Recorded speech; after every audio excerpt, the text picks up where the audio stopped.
Stein was a thoroughly modern American writer and art collector living in Paris in the early 1900s. Stein was famous for her artist salons, attracting the likes of Picasso, Matisse, Ernest Hemingway, and F. Scott Fitzgerald. Well, in 1923, Stein was invited by Oxford University to present a lecture entitled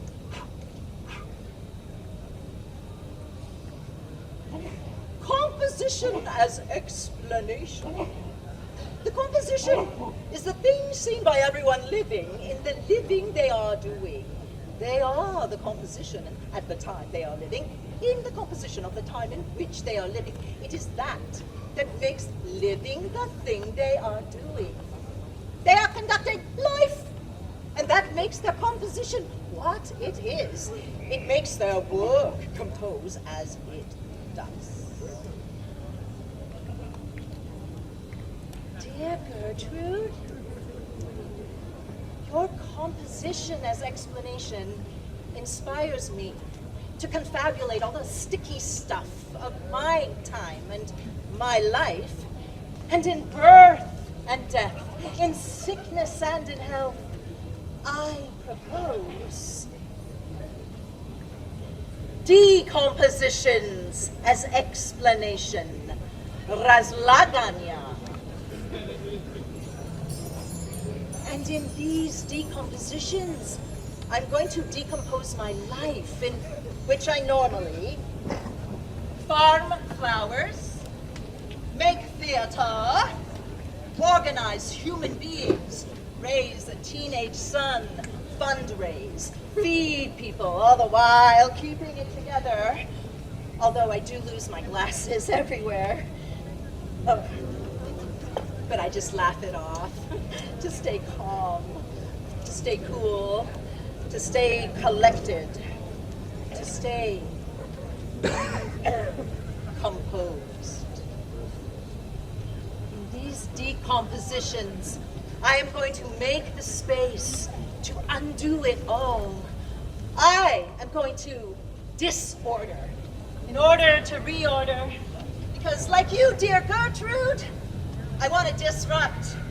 I want to disorder in order to reorder, because I want to give myself over to the fungal, to the microbial, to the scavenging processes of life. What does it feel like to change, to get broken down, to become humus? I mean human.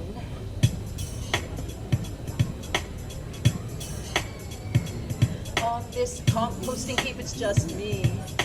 A common eukaryote, one of millions, no billions, no trillions of nematodes, bacteria, and fungi on this compost. In this place, it's just me, here now, oddly balanced on this pile of rotten in this funny life that I am in the middle of, in the between of life and death, sickness and health, in reinvention and resurrection. On this composting heap, it's just me, a common eukaryote, one of millions, no billions, no trillions of nematodes, bacteria, fungi on this compost. In this place, it's just me and you, here, now. Are you ready? Decomposition number 1. Germination. Plianje. Plianje, da?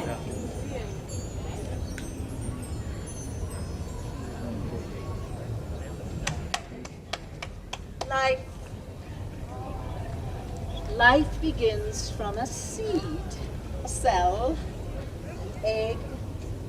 If we go back 2 billion years ago, we know, thanks to evolutionary microbiologist Lynn Margulis, that single-celled organisms form symbiotic relationships with certain bacteria in a process, a miraculous happening called symbiogenesis. And that life began not through competition, but cooperation. I was born in Winnipeg, Manitoba, Canada, the coldest city along the Trans-Canada Highway. My mother had 4 daughters in 5 years, and my brother Jason 5 years later. My father was a high school history teacher. Okay, what color was Napoleon's white horse? Do you know the answer? Yes, perfect. My father loved everything about the weather, disco dance, and Louis Riel. And if you don't know who he is, you should look him up. My mother was a 5'1" white tornado of cooking, cleaning, and discipline. She sewed all our own clothes, even our blue jeans. And my grandparents lived next door, Polish immigrant farmers who tilled across both backyards and put in a huge garden, and I can still smell her cabbage rolls, her sarma. My mother had me pegged as the dramatic one, because she would always say to me, "Tannis, get off the stage." Sorry. No. Life, no matter how it happens, is a miracle. My son, Simon, was born July 2008. Another dramatic entrance. It was a full moon, 36 hours of a failed home birth, emergency room C-section, but he came out nonetheless. with the longest fingernails the doctors had ever seen. I blame the kale. Life, no matter how it happens, is a miracle. Starting a family, a delphinium plant, this theater performance, our farm, is a wondrous act of labor. I fell in love with a visionary organic farmer who made a mean potato gratin, and he spoke perfect French. And so, for 9 months out of the year, I can be found growing flowers on our organic vegetable farm in Pennsylvania. From February to March, I plant thousands of seeds into trays of seed starter soil, like this. And if the insects and the birds and the damping off disease don't get them, those seedlings, they're going to sprout. Can I get a hallelujah? Voila. And these seeds sprout, and I plant out thousands of seedlings into over an acre of flower fields. The great ecofeminist Vandana Shiva, she says, organic farmers are the last free people on earth because they control their own seed.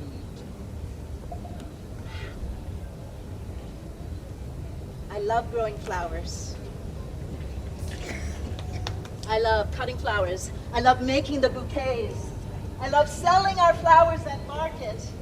I actually never tire of flowers, and I know how lucky I am to love something so much. But one more thing about a flower. So,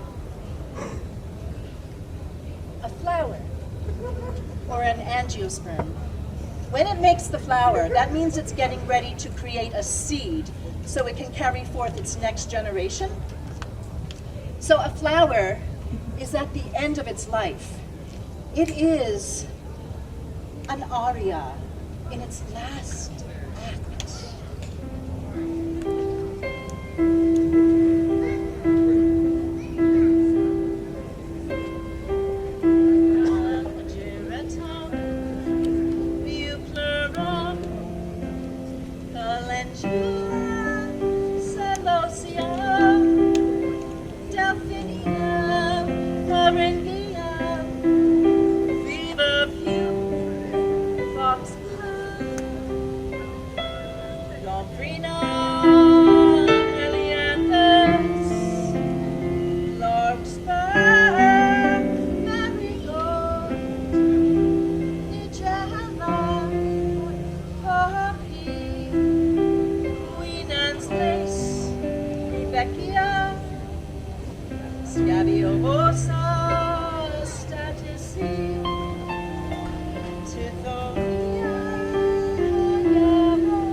Decomposition number 2, breaking down,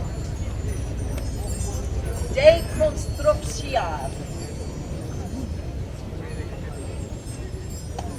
Behold this compost, behold it well.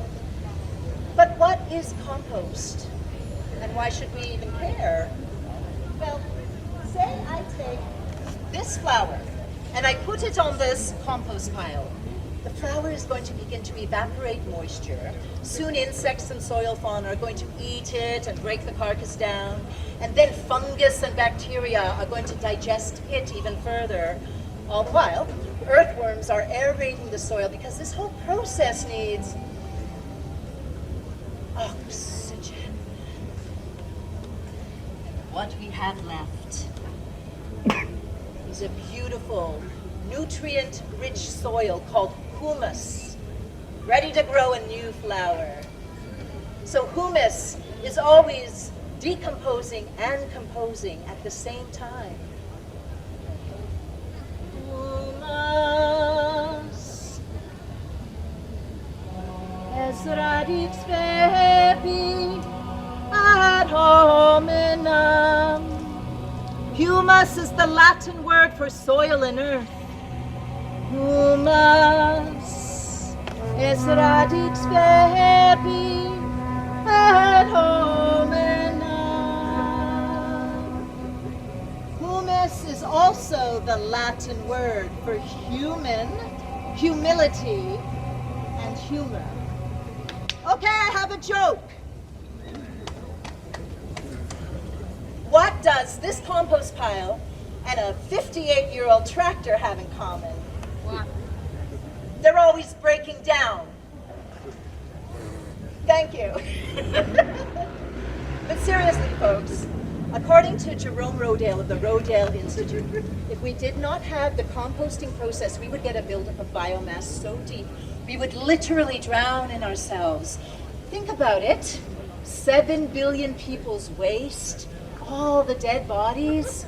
165,000 people die every day around the world.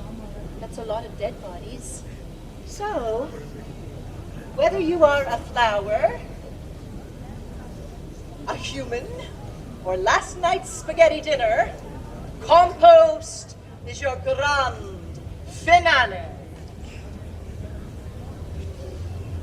I don't like birds. They frighten me. I said, I don't like birds. They frighten me. It's the flapping of the wings. It's a thing so fragile and violent as the flapping of the wings. Oh, birds, swallows that swoop to kill. Birds and bats that get into my house. Buzzing in the blinds, buzzing in the curtains. Birds that fall down my warm wood stovepipe, landing in the belly of my stove, hopping on one good leg. Let me out! Let me out! Airplanes that fall from the sky in my dream, and I can't run fast enough. And my grandmother, Albina Skinder, who always said to me, "Patak vodomo to svisak." Bird in house is no good, Taneshka.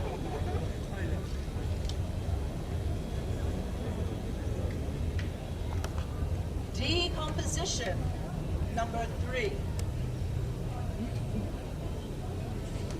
M nature.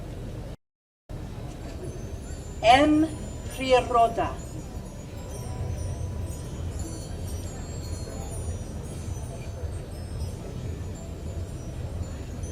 Theater. Theater has always allowed me to become whomever I wanted to be. As a child, I was a relentless playmaker. As a teenager, I got all the roles in the high school musicals, The Boyfriend, Bells Are Ringing. And as a young actress, I got my equity card, my professional card, doing a Brecht musical at the Globe Theatre in Saskatchewan, Canada. But for most of my life, I've been a member of a small theatre ensemble, Primus Theatre in Canada, North American Cultural Laboratory in New York City, and now Farm Arts Collective on my farm in Pennsylvania. And with all of these theater companies, I have had opportunities to create roles in countless performances. Well, a few years ago, I had a great idea that I should play her, but let me tell you, I will never play her again. And I will tell you why. Okay, it was 2020, the pandemic was in full swing, and Farm Arts Collective decided we would forge ahead and do play number 1 in our decalogue of climate change plays called Dream on the Farm. Well, that year, a series of bizarre incidents occurred that made me wonder if perhaps the real Emperora was angry at me for my vanity to try to play her. Incident number 1.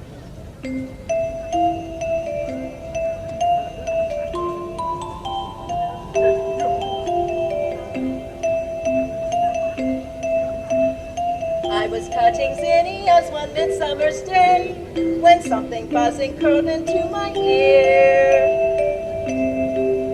Voila! I was cutting zinnias one midsummer's day when something buzzing flew into my ear. I flicked and flapped under straw hat, but to my dismay, this process caused the bug to burrow deeper. Sound of buzzing, scratching echoed deep in my head. Pain of panicked insect freaking out. My friends, I cried, look in and tell me, what's this all about? Oh my God, they said, we see its legs. They're wiggling.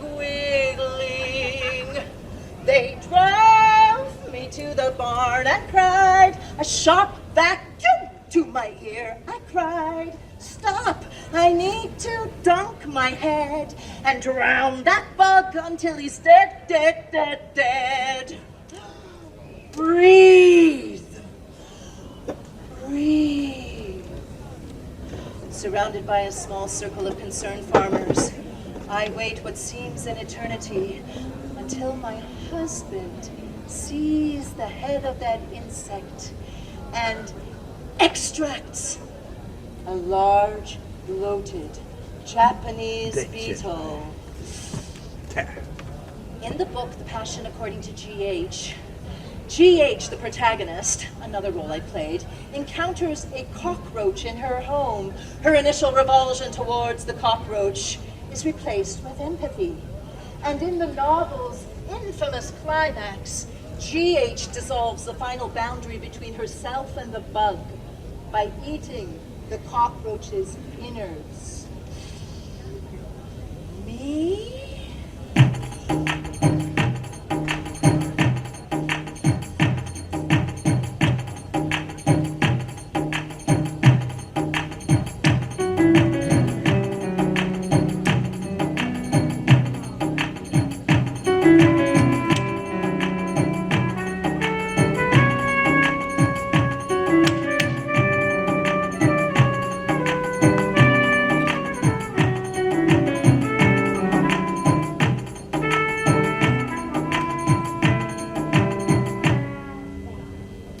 Incident number 2. Okay, we're back at our farm. Our play is about to open. And suddenly, out of nowhere, the loudest, meanest, most violent wind whips up out of nowhere. I yell to my company, run! Run for cover! Get under the barn! And we wait and we watch as our greenhouse theater begins to billow and stretch and shake. And I say, what have we done? What have we done to provoke such a tempest? Now, if you didn't know, theater people are very superstitious, especially before an opening night. So in theater, they say never whistle. They say never say Shakespeare's Scottish play. They say never wear blue on stage. Although Ellen Stewart, she said don't wear green. Grotowski said don't wear purple. So if you're following any of these experimental theater traditions, your sets can be very boring. Oh, another thing Ellen Stewart said, don't buy a new pair of shoes before you open, which I totally follow. And no mirrors on stage. No 3 candles lit on stage. And always leave your ghost light on. Incident number 3. The show opened, the show closed, I got my new shoes, and I made my doctor appointment, which I always do after a show and farm season. Well, on October 17, I got the phone call. You know, the one you never want after a routine mammogram. The falling down the rabbit hole with the doctor's voice reverberating. Carcinoma, ma. Do you mean cancer? All right, M. Nature. You win. No more playing you. No more thinking about you. And I'm adding you to my list of theater superstitions. Because when I heard the C word, I became quite undone.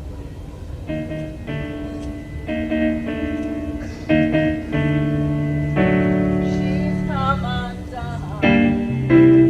She didn't know what she was headed for. And when she found what she was headed for, it was too late. She's come undone. She found a fountain that was far too high. And when she found out she couldn't fly, it was too late. It's too late. She's lost her son. She's come undone.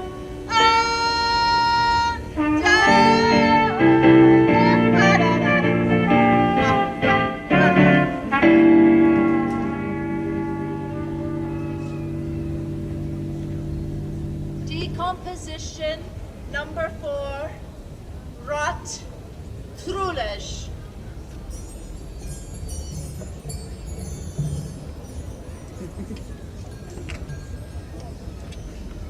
My cancer was diagnosed as a papillary carcinoma in situ. In situ means the cancer did not spread, but it was also ER and PR positive, meaning estrogen and progesterone drive the cancer's growth. But I eat organic kapusta. It didn't matter. I had to have the surgery and radiation. Now I tried like I always do, to stay positive. After all, I had all the novels and Netflix and narcotics that a girl could want post-surgery. And radiation meant daily trips to my favorite town, Scranton, Pennsylvania, with a host of great friends. And everybody in radiation was extremely kind. They kept giving me pink knitted hats. I tried like I always do, to see the glass half full. But in truth, cancer was a rotten time. It was like the boogeyman came out of the closet and he stood there staring at me. And that kind of fear is uncomfortable, and it makes other people around you so uncomfortable. Because everybody knows, cancer takes lives. I had just lost my best friend to cancer, to pancreatic cancer. His name was Care Wells. I don't know. I think Breast Cancer Awareness Month should be about talking about pain and vulnerability and your fear of death. Because sometimes when life gives you lemons,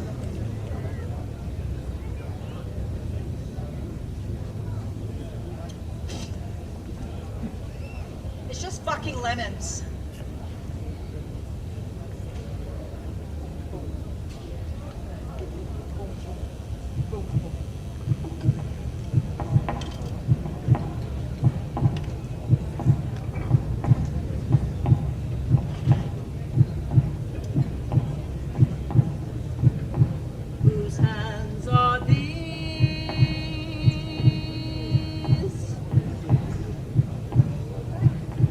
They cannot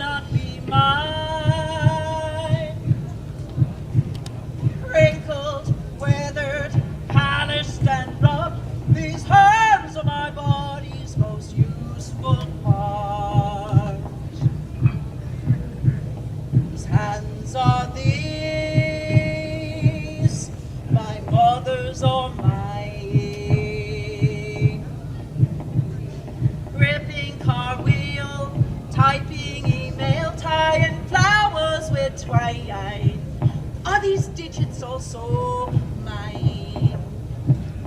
Are these digits also mine?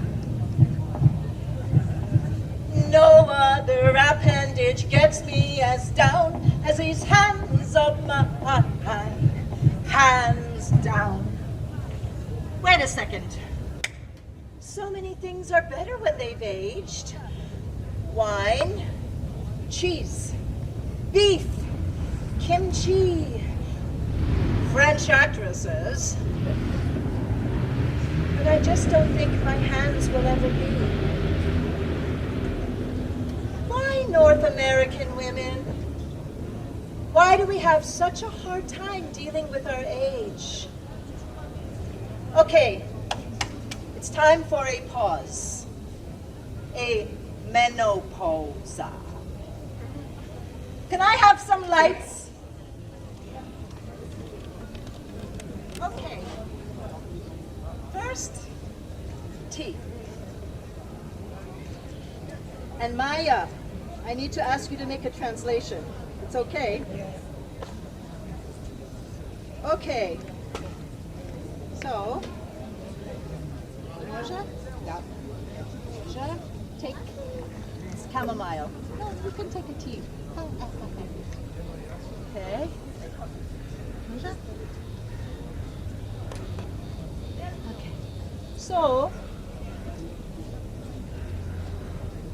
now I would like to open this conversation to everybody and ask for people here to say words, phrases of what they know of menopause. Shout it into the sky. Shout it into the sky. Like, for me, I can't sleep. Frustration. Frustration. You can say in Serbian. Moja mama kaže da je užasno. My mother said it's terrible. More, come on. Nekontrolisano znojenje. All the time sweating. Sweating. Da. Brain fog. Memory. Body change. Fat belly. Mood swings. Mood swings. Da. No Okay. babies anymore. No more baby. You can't get pregnant. That's okay. Natural contraception. Okay, is that it? Stop? More or less. More or less. Okay, hvala. And now, back to regularly scheduled programming.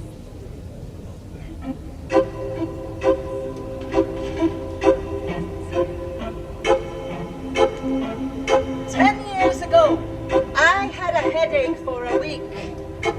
I ignored it. I was out cutting flowers in the flower field when suddenly my right anterior carotid artery became 100% occluded. That means blocked. Therefore, all the blood flow to the right side of my body stopped. Uh-oh. I started dropping my clippers, dropping my pail of flowers. I fell off my bicycle when I tried to ride it. I started to slur, and then I went limp. Hours later, lying in the hospital bed, pretty much paralyzed on my left side, although my right side still worked, the doctor said it was a... Oh, but I do yoga. It didn't matter. I got my movement back maybe in a week, and my finer movement and articulation after moving and dancing in the theater studio. But what was incredibly slow to come back was any feeling in the left side of my body, particularly my left hand, which made my already lousy accordion playing, it went to total shit.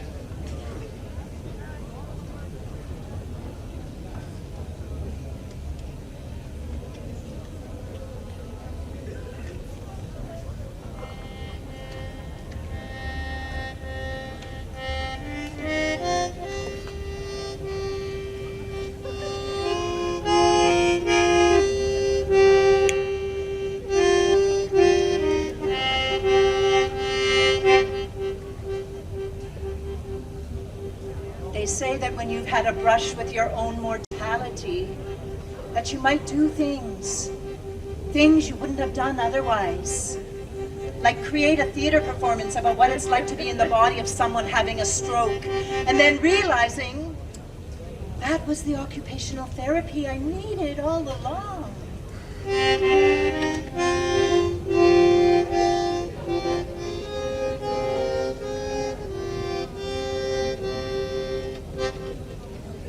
Or convincing your entire town to be in your play about climate change, including the mayor.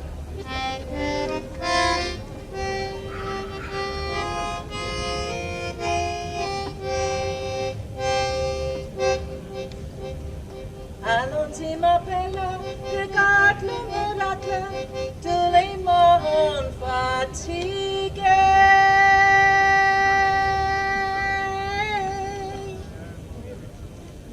And I still have trouble finding the damn C key.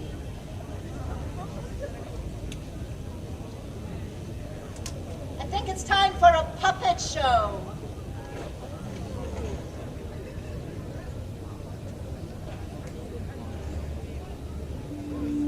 Once upon a time, a flower farmer with very straight hair was taking a phone call at the edge of the woods. Hi, it's me. I have 20 trays of asters, 20 trays of sunflowers, and 20 trays of zinnias. It will be exactly what you need. Suddenly, a handsome spider approached and sat down beside her. Sorry, it's getting hard to hear you. Ouch! What in the world? 3 hours later, her hair began to curl, and soon her infected leg would grow 3 times its size. Hi, it's me again. I'm gonna bring you 20 dandelions, and then I'm going on vacation. It's exactly what I need. I love the beach. I just feel so free and happy here, and I love my new wavy hair.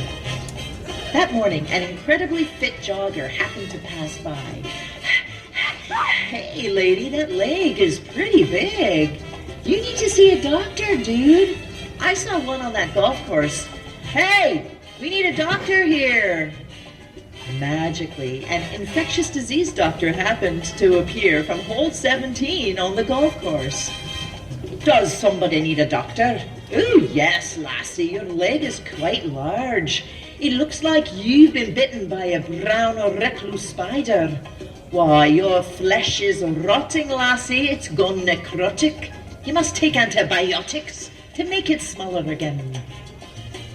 The flower farmer listened to the doctor and took the medicine he prescribed. Yuck! I'm going swimming. When the flower farmer returned home from vacation, her leg had shrunk back to its normal size, and her hair had lost its curl, which made her very sad. Hi, it's me. 20 asters, 20 sunflowers, and 20 zinnias. Oh, bother. Something doesn't feel right. What do I do? Hello, Fern. How was your vacation? Well, it was the best time I've ever had. I was so happy. Hey, listen, Mr. Spider, I don't want to make any assumptions, but could you bite my leg again? Why would you want a giant rotten leg again? Well, it's not the leg so much as the wavy hair. Oh, well, you can have wavy hair anytime you like. Well, I also don't like number 20 anymore. I want to grow my flower trays in prime numbers like 19 and 37. Well, you can grow any number you like. Oh, that's also true. And I guess the giant leg was pretty inconvenient. Thank you, Spider. So long. Hi, it's me. I have just what you need. 17 snapdragons and 29 marigolds. And the farmer lived differently from then on.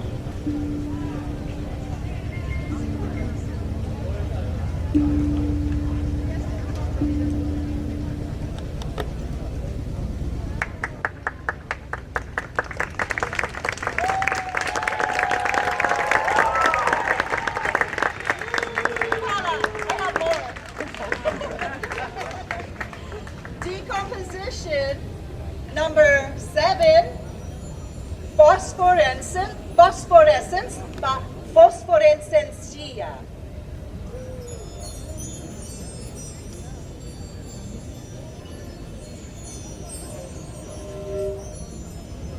It was sometime in the 90s, and the theater company that I was a member of, Primus Theater in Canada, we were invited to teach Inuit children, Eskimo children in northern Labrador, far northern eastern Canada.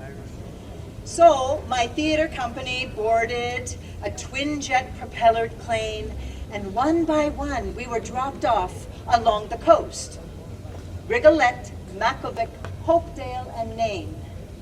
I was stationed in Rigolette, at the home of one of the school teachers there.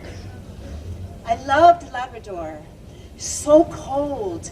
The sled dogs that would howl at night, the caribou meatballs, the soapstone carvings, and I fell under the spell of the aurora borealis. One day, the school teacher invites me to go on a boat ride with her to meet a friend of hers off the coast. So, we are going along the waters, and suddenly she turns off her engine and she says, "Look over there." And suddenly, this enormous black and white orca whale reaches up out of the sea, suspends itself for a moment, and slips back down. I look at the teacher. Wow. We continue along, and we come to a craggy shore, and there's a little house nestled in the trees. It was a blue house. And from the house came a very beautiful Inuit man, indigenous man, who said, "Come inside, come inside." And we went into his house, and he gave us hot tea, and we sipped the tea, and we listened to him telling us story after story, story of protector bears, stories of sea creatures from the sea, stories of snakes that would appear in his grandmother's house. And after every one of his stories, he would say, "Now, I don't believe in no ghosties, but..." My favorite story was when he was little. He was blueberry picking with his cousins on a place known for its magnetic pull. And they would get lifted up off the ground, pulled through the air, and drop down elsewhere. His stories, they did something to me. It's like they opened up my little door of disbelief. Because if children could fly through the air and drop blueberries, if whales could jump up out of the sea, what else was possible here? Now, I too don't believe in no ghosties. But was it you, Father, knocking in the wall the morning after your funeral as I brushed my teeth ready to go home? Was it you, Care, adjusting the lights at your own memorial? Was it you, Grandmother, moving my beet-stained hands as I attempted my first borscht without you? Where do we go when we go?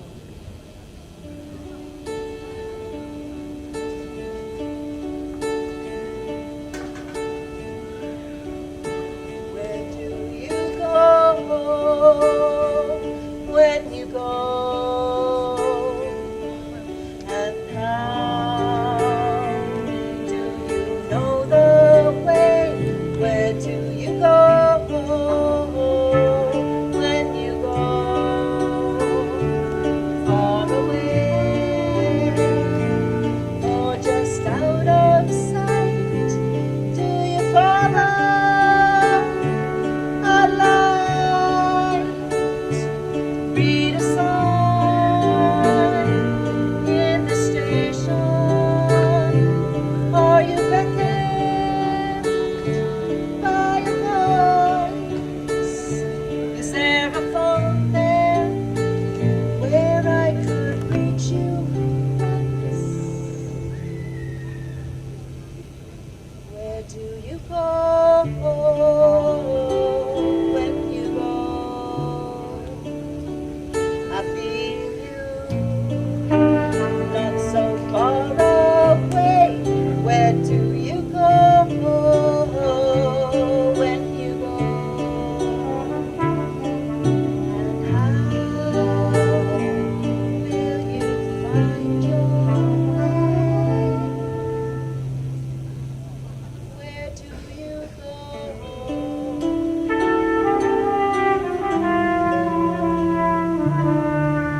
processing, obrada.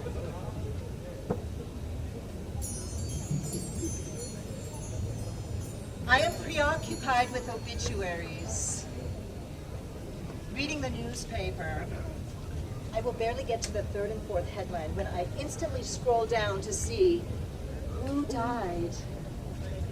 Is this a COVID thing or an old people thing? Because I don't remember reading obituaries when I was 20 years old. But an obituary is a kind of a great read. It's an entire life in just 5 minutes. And so many amazing people are written about every day in every newspaper in every country around the world. What was it, 165,000 people die every day around the world. It's a lot of obituaries. The New York Times did a story called Overlooked, in which they wrote the obituaries of people, mostly women and people of color, whose obituaries went unreported in the New York Times. People like Clarice Lispector, the writer of the cockroach story. She died of ovarian cancer when she was my age. Ida B. Wells, a journalist who took on racism in the Deep South with powerful reportings on lynchings.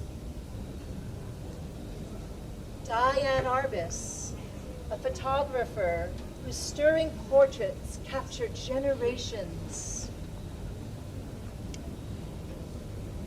Marsha P. Johnson, a transgender pioneer who was a fixture of Greenwich Village street life. And Henrietta Lacks, have you heard of her? Cancer cells were taken from her body without permission, which led to a medical revolution.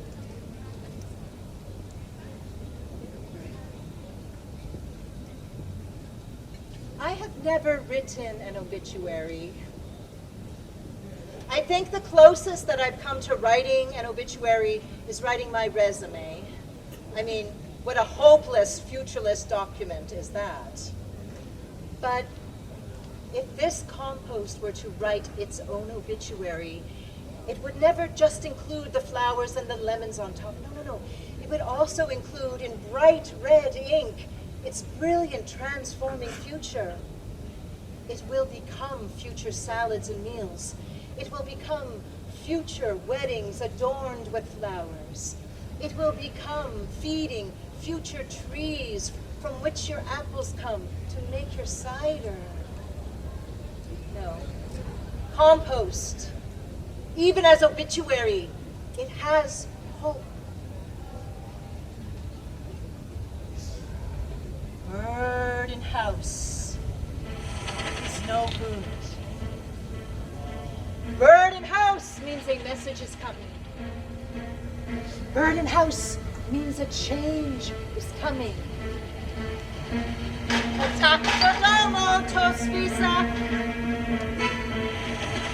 Bird in house is a bad omen. Bird in house is a bad omen. Bird in house, it means smirt.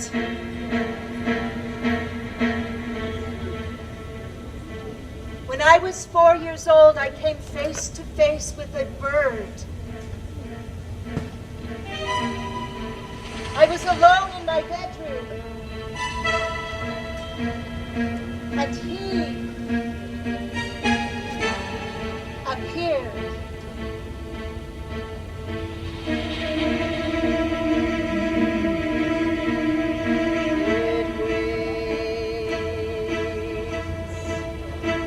It stares. I turn away.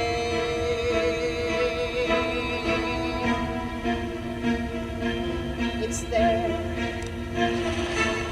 He was tall and thin, and he had long black wings that fell from his shoulders like a cape. It's her.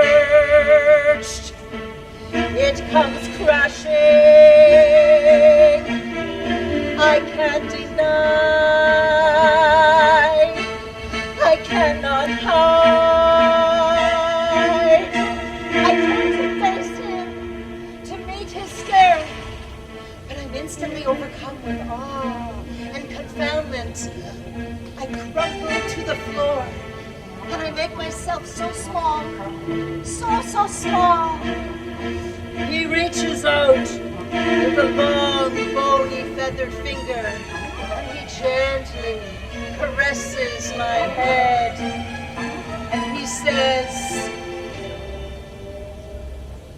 everything's going to be okay.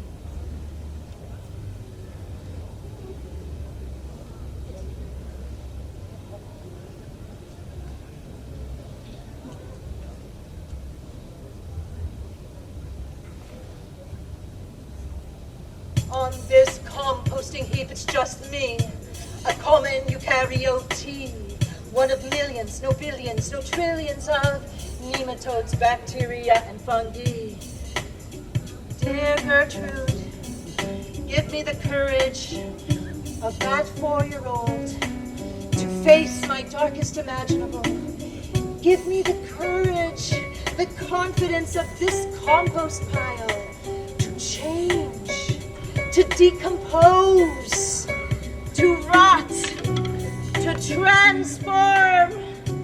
Let it happen. Let it happen. Let it happen. Let it happen.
What does it feel like to become humus? I mean human.